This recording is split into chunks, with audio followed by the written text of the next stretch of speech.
This is Time Signatures with Jim Ervin, a podcast and radio program presented by the Capital Area Blues Society in Lansing, Michigan. Driving up and down these Michigan roads, yeah. And now, here he is, your host, Jim Ervin. Baby, I'm home. Well, hello there, and thank you so much, Parker. I'm your host, Jim Ervin, and this is Time Signatures. Please do me a favor, if you would, and click on the subscribe button in the lower right-hand corner. That way you'll never miss an episode, and believe me, we have a lot of great quality projects coming up for you during Season 6 and beyond. And as always, thank you so much for your continued support. Today's guest was born into a lineage of activism. His father, Leon, was a key figure in the civil rights movement, marching alongside Dr. Martin Luther King Jr. Our guest is also a talented musician with a deep pedigree, influenced by the likes of Dylan, Taj Mahal, Odetta, and Pete Seeger. While he is labeled a bluesman, he defies categorization, seamlessly sliding between musical realms. His catalog now boasts over 40 albums, among them his latest album, entitled One Mississippi, slated for release this Friday, and it just might be his most ambitious and musically adventurous chapter yet. Ladies and gentlemen, I am honored to welcome three-time Grammy nominee and self-described bluesy troubadour, Eric Bibb, to Time Signatures. Welcome, Eric. It's a pleasure, sir. Thank you, Jim, for having me, really. It truly is a pleasure, and I promise we're going to get into that new album shortly, sir. But anybody that watches this program knows that I like to start out with collecting some history. I would love to hear you talk about your earliest memories of music, if you would, please. Oh, that's going back quite a few centuries. But let me think. My dad was a wonderful singer. You mentioned his activism. He was a civil rights activist for sure. Yes. And the reason he was in Selma was he was part of a group of other artists, including Harry Belafonte, Joan Baez, Peter, Paul, and Mary. Those folks were with King on that march. And there's a famous photo of my dad with Harry Belafonte and Joan Baez. I think it appeared in Life magazine at one point. But anyhow, you ask when my first memories kind of clocked in. I would say I was about 3 or 4, and I would be in my bedroom pretending to be asleep, and my dad would be rehearsing with his guitarist in the living room. Those would be the earliest memories. And then, of course, there are records. We had records always playing. I remember early Lead Belly records, Big Bill Brunsey. I fell in love with that first Joan Baez album with John Riley on it. Man, I could just go on and on. But really, Yeah. my dad was the key to this wonderful kingdom of music, And his colleagues and his record collection and his concerts and rehearsals were really what nurtured me through my whole journey. Yeah. That's wonderful. At what point did you determine that a career in music would be in the cards for you? It's more like, when did you have an alternative plan? And the answer is never. Wonderful. I just kind of, what can I say? I felt like it was always going to be that. I never had any serious vocational plans other than music. I had other interests, I read a lot, I like carpentry, I like to teach, but I never thought of a career as anything but a musician. Yeah. Wonderful. Now, I was intrigued to learn that not only were you exposed to the world of activism early in life, as we just discussed with your father marching with Dr. King, what do you recall about that period of time, Eric? Well, even before that, before the 60s, I remember, that my godfather is Paul Robeson, the great Paul Yes, sir. Robeson, another champion of freedom and all good things, justice. And I think my earliest memories are, the tail end of that whole McCarthy era, where there was a lot of flurry around the people who my dad knew, Pete Seeger, certainly my godfather. But I think the 60s was what really, kind of galvanized my whole connection to movements like the civil rights movement and the anti-war movement that followed. I remember coming back from a trip in 1964 My dad had a tour of the Soviet Union. We came back, and I remember during that summer was the horrible slaying of those three civil rights workers in Neshoba County, Mississippi. So, yeah, the music and the movement, as it were closely, aligned at that time. And the songs that I was singing and learning to play and were interested in also were anthems of the civil rights movement in part. Yes, sir. Yeah. Did You you know, did you ever get a chance to meet or spend any time with Dr. King during that period? my dad did. I did not. I think Okay. my dad, wanted to keep his children sort of away from the thick of it just because it was pretty intense Yes, sir. and even violent. So, but we were aware of it. My twin sister and my younger sister were very aware of what was going on. Um, but Mr. King, Dr. King, I never met personally. Okay. How does it feel to know that your father was directly involved and was part of the civil rights movement and directly benefited you and the generations that follow? I'm proud to be associated with both, kind of in a family way and in a kind of, you know, uh, just spiritual, cosmic way, connected to some of these wonderful champions of peace and justice. It feels like I was handed some kind of baton, Jim. I'm not a storm the barricades type of person, but I definitely use my platform as a musician to speak out about what I think people need to be reminded of, myself included, because we're not there yet. We're still on, the Yes, ride sir. to, we're still on the ride to liberty, as you must know. You're over there in the States right now, and it's very intense what's going on. And I think, people just have to try to keep the fear factor really low in the mix, not get too riled up, and speak truth to power. Yes, sir. Mm, Eric, several years ago, you relocated to Europe. What caused that decision to move, and how do you mm. feel the move has influenced your music? Great question. Thank you. Yes, man. When I moved to Europe on my own as a young man, 20 years old, I realized that one of the reasons that I needed to move away from the environment that I grew up in was because I needed to really just breathe. When I found myself in Paris first and then Scandinavia soon after, I felt a palpable relief, a letting go of a certain type of anxious tension that was ever present in the States. Being an African American, whether you're,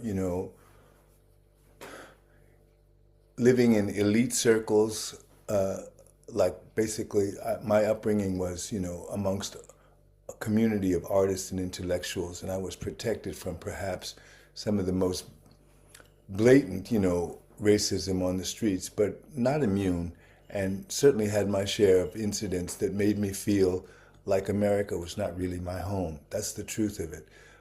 And I Okay. was privileged, make no mistake. I grew up, an upper middle class kid, with what I needed and more.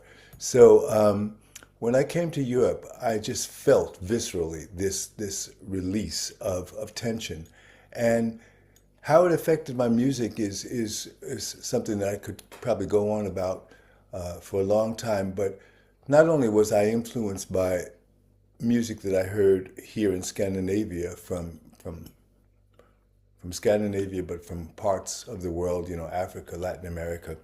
Many musicians gathered here in Sweden in the 70s from all over the world. But I gotta say, just being in Sweden, a country that was fairly homogeneous when I came here, I stuck out, but people were friendly in a kind of open way. That's changed a bit, but I felt really relaxed in a way that I never felt in the States. And that's got to affect everything you do, including, your creative, you know, endeavors. Yeah. Yes, sir.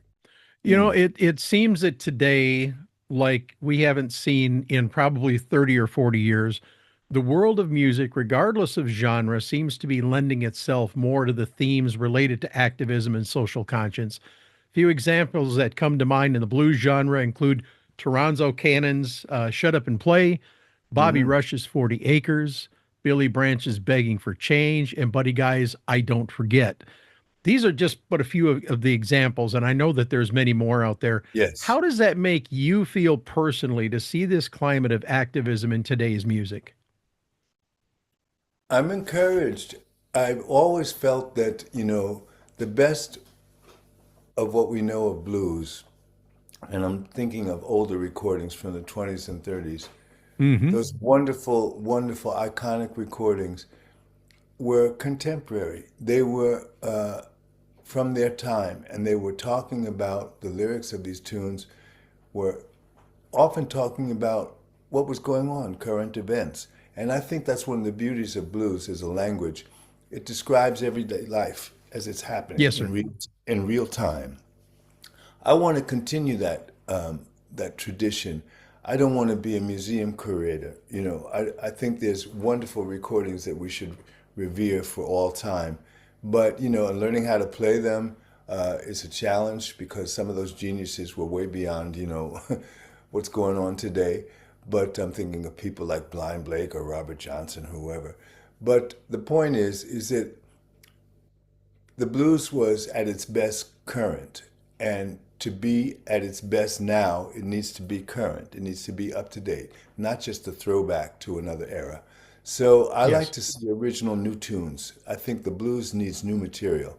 We Rollin' and Tumblin' is a great tune, but we need to, create more great blues tunes. So I'm happy you mentioned some of my colleagues there who are on that channel because it's the place to be. I feel, yeah, yeah. Indeed.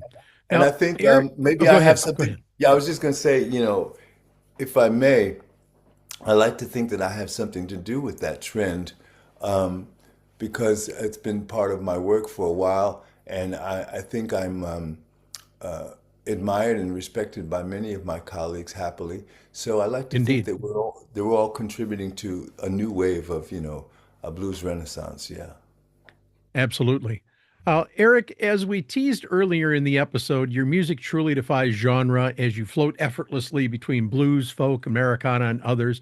How has your work in the blues, folk, and other genres influenced your views on the world? Well, my formative years, the soundtrack of my formative years was the great folk music of the 60s, which included all of the rediscovered blues heroes and sheroes, all of the great,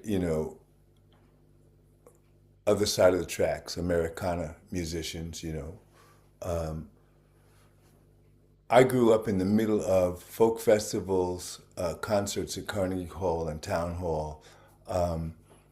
I had a close-up kind of seat, front row seat of some of the great up-and-coming songwriters of the late 60s, Joni Mitchell, Jerry Jeff Walker, all those people. I'm not boasting, I'm just describing what I consider Yes, sir.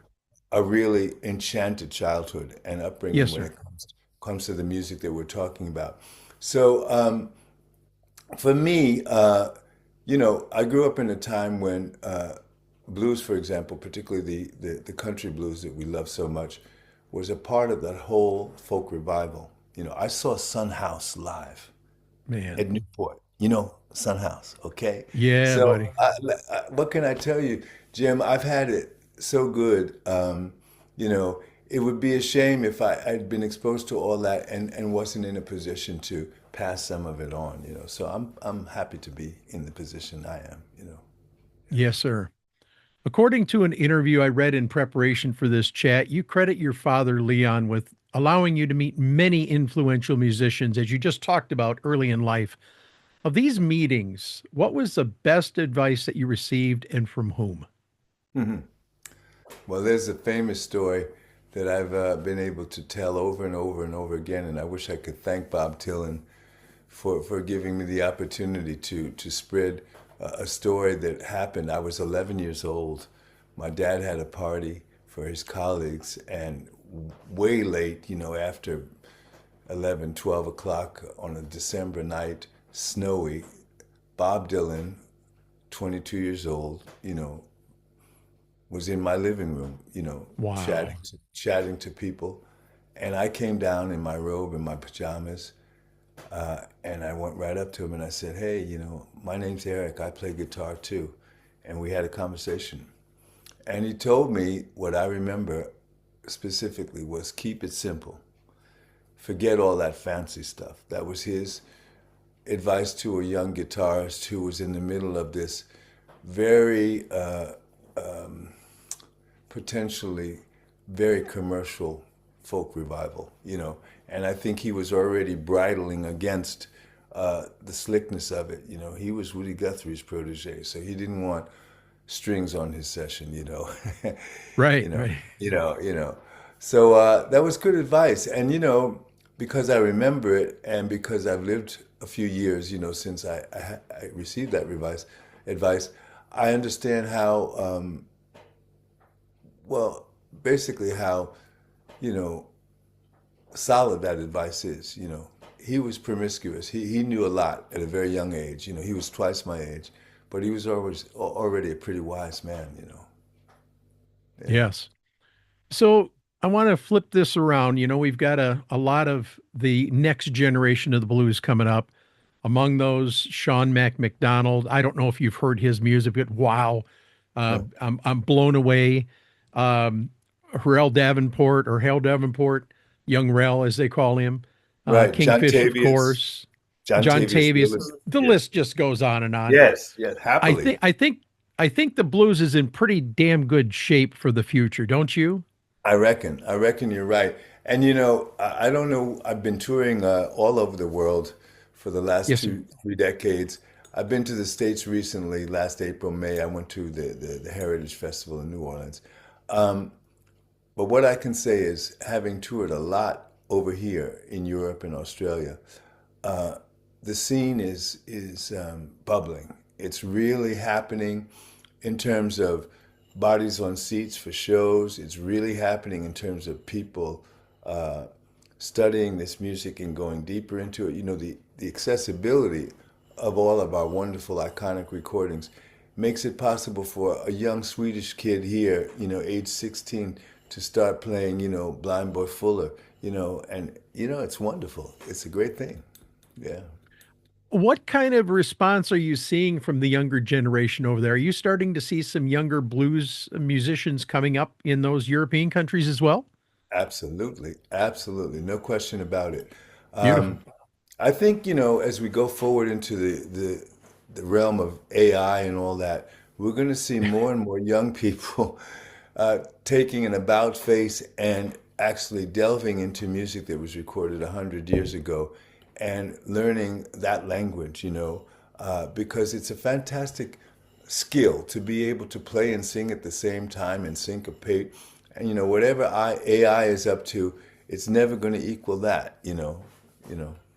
Well, you're never going to have the playing with feeling and the There you go. passion, And the that's the one connection, thing. yes, and the Yeah, connection and to the people yes. who originated this music. Whether you're genetically related to them or musically related to them, the connection has to be to not only a so-called genre, but to a history.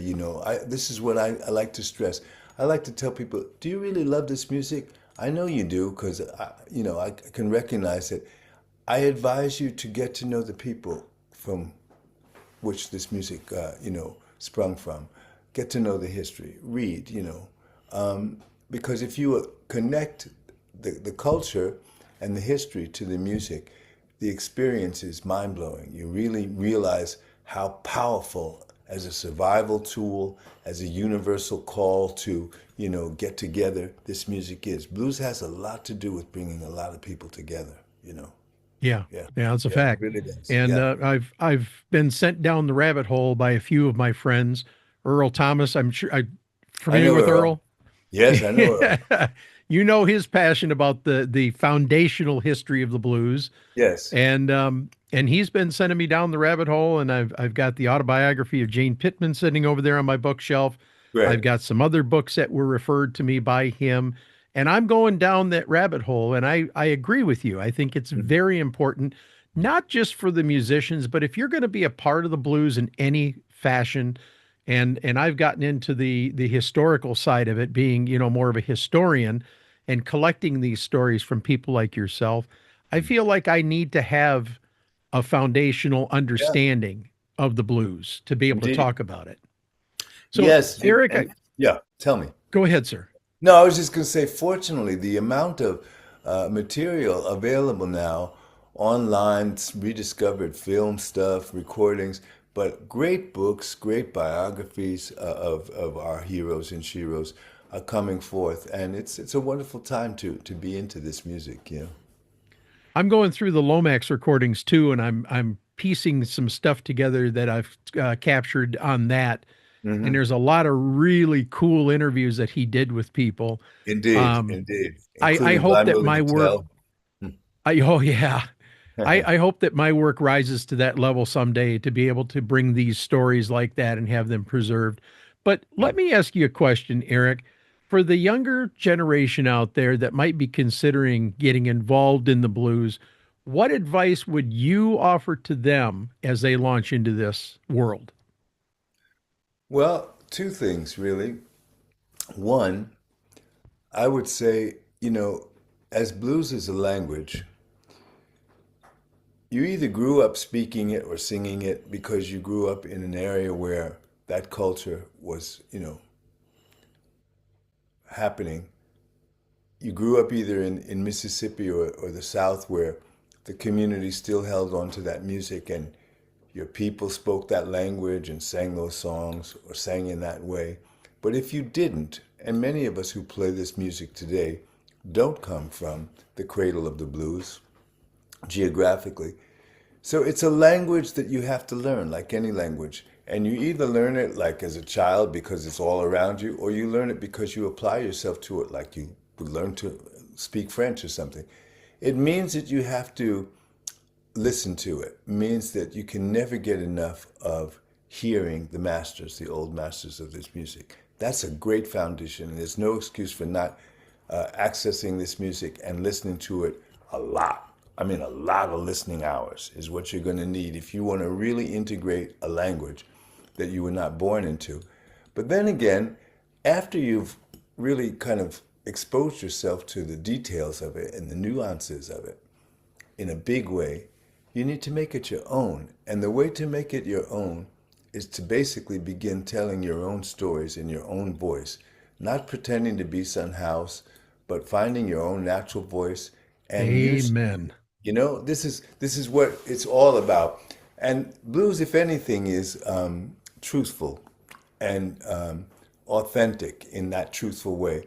So if you want to be part of the blues tribe, you have to make a conscious decision to not cartoonize this music, but to make it authentic by making it honest, being yourself is what I'm saying. Yes.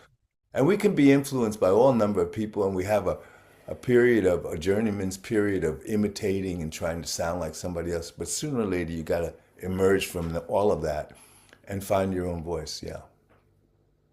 Beautiful. Beautiful. In that is such a huge piece of advice that I hope everybody hears. Hmm. Now, I need to turn the page with you, Eric. Talk about your writing process for putting your music together, if you would. Does it start with a Hmm. melody? Do you prefer to write the lyrics first or something else? Right. It usually starts with a guitar in my hands, and something will excite me that I'm noodling with and playing, and will lead to kind of a focus, and I'll continue.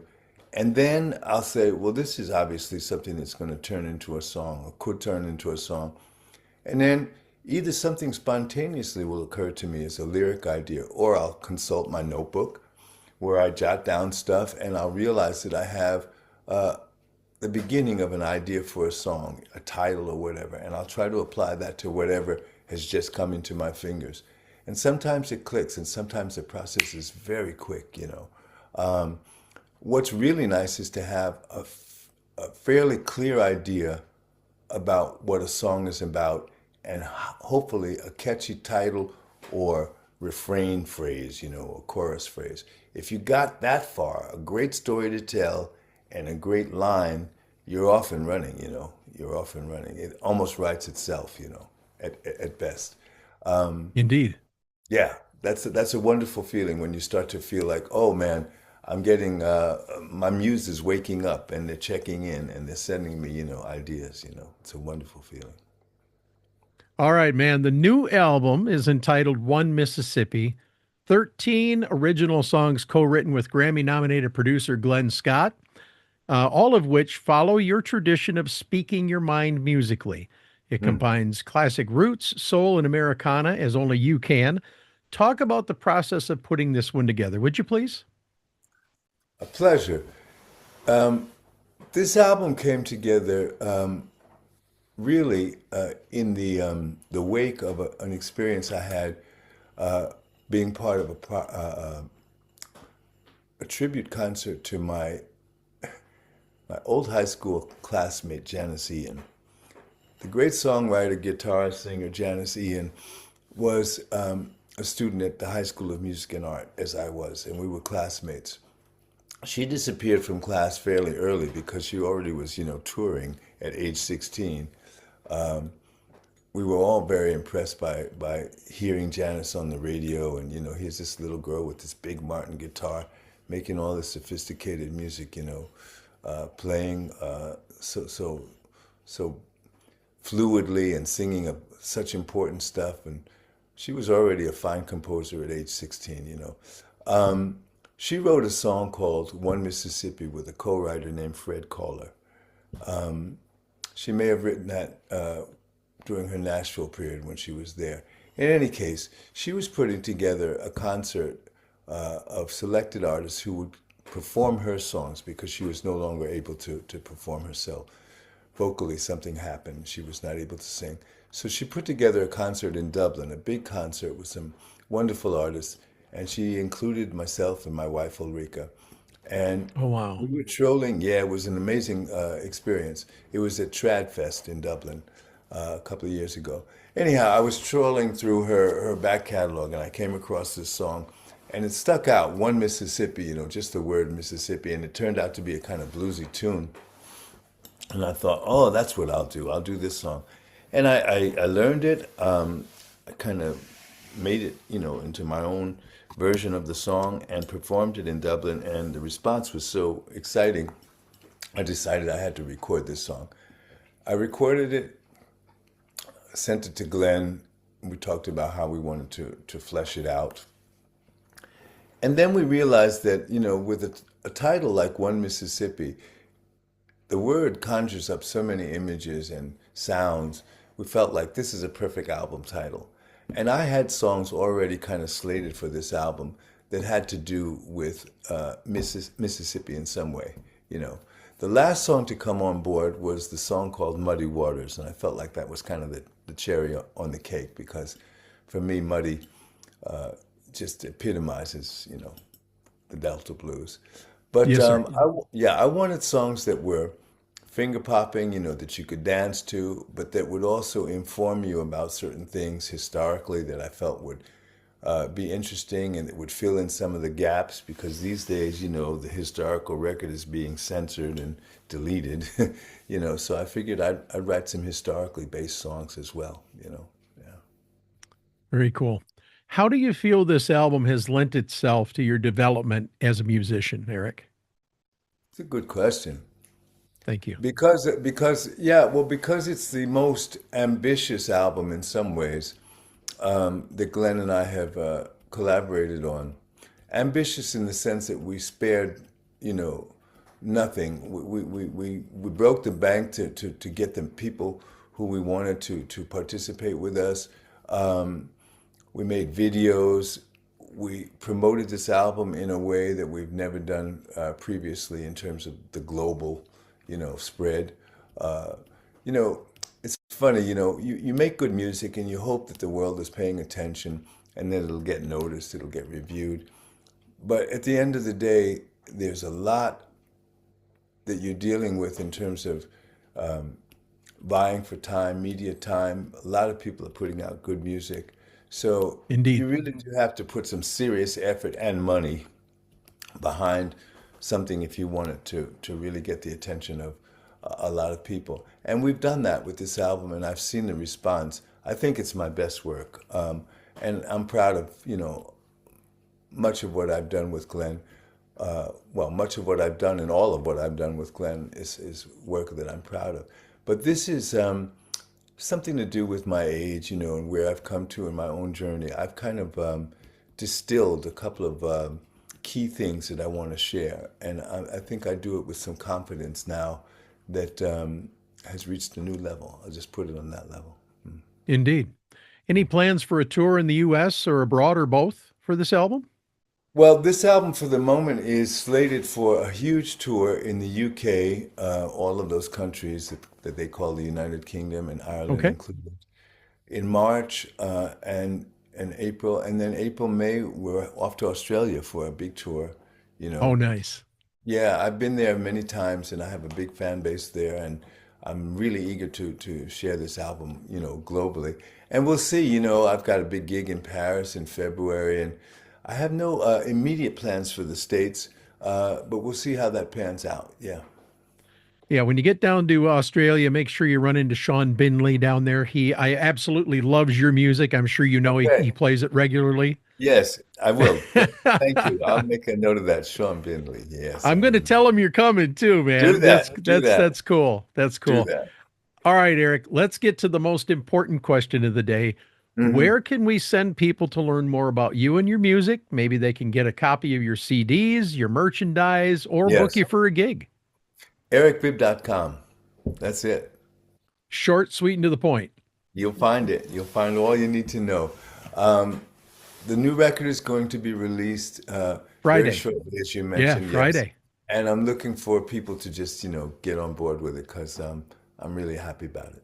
I'm one of these people. I like to go through the album several times, and I've listened, I think, 3 or 4 times in preparation for the interview. Great. And it seems like every listen, there's a little bit more that comes through, and more appreciation for the songs. And I genuinely enjoy the album. I don't just make this up when I do an interview. I'm really enjoying it, and I enjoyed your I'm previous happy to hear album that. as well. Thank you. I'm So really happy to hear that. The track that we released first from this album, Jim, This One Don't, is a kind of exciting tune for me because it's getting a lot of airplay on mainstream radio, and it's one of those kind of danceable tunes. Yep. I'm not known for dance tracks exactly. I like groovy music for sure, but this one really gets you moving. And the video includes a whole swaying sea of dancers, bopping to this tune. So I hope people will check that out. very nice. Well, Eric Bibb, my deepest appreciation to you and your lovely wife for being your assistant today. I got to meet her for a moment, but Indeed. I want to let you know how much I appreciate you having you on here today. Anytime you have a new album or a tour to promote, by all means, reach out to me. We have a microphone ready for you. And Oh, speaking of albums, there's here's to big time success for One Mississippi. Hoping to hear lots of good things about that. And again, thank you. thank you for joining me on Time Signatures. A big, big, big pleasure, Jim, as always. Take care. Very good. As we wrap up here, I want to tell you that it takes an estimated 5,000 music streams to raise the equivalent of just $20 for a CD purchase. Now, I couldn't believe that when I heard it either. So I've made it my personal policy to buy music from the artist first, and then and only then will I stream from the various platforms. I mean, listen, if we want to have live music out there, we owe it to ourselves and these musicians to spend some of our hard-earned cash to support their music and merchandise. And trust me, they're going to thank you every single time. And as always, thank you for your consideration. And that wraps up this edition of Time Signatures. Once again, my thanks to Eric Bibb, but also to you, for without you, none of this would be possible. Jim Ervin reminding you, keeping the blues alive is everyone's responsibility, but preserving the history of the blues, one story at a time, that's my mission. Until next time, so long, everybody. This has been Time Signatures with Jim Ervin, presented by the Capital Area Blues Society in Lansing, Michigan. For more information on cabs, visit capitalareablues.org. You can find this episode and past episodes at lccconnect.org. The Time Signatures theme song, Michigan Roads, is used by permission and was written by Root Doctor, featuring Freddie Cunningham. You know I'm trying, baby, driving up and down these Michigan roads, yeah. Until next time, keep on keeping the blues alive.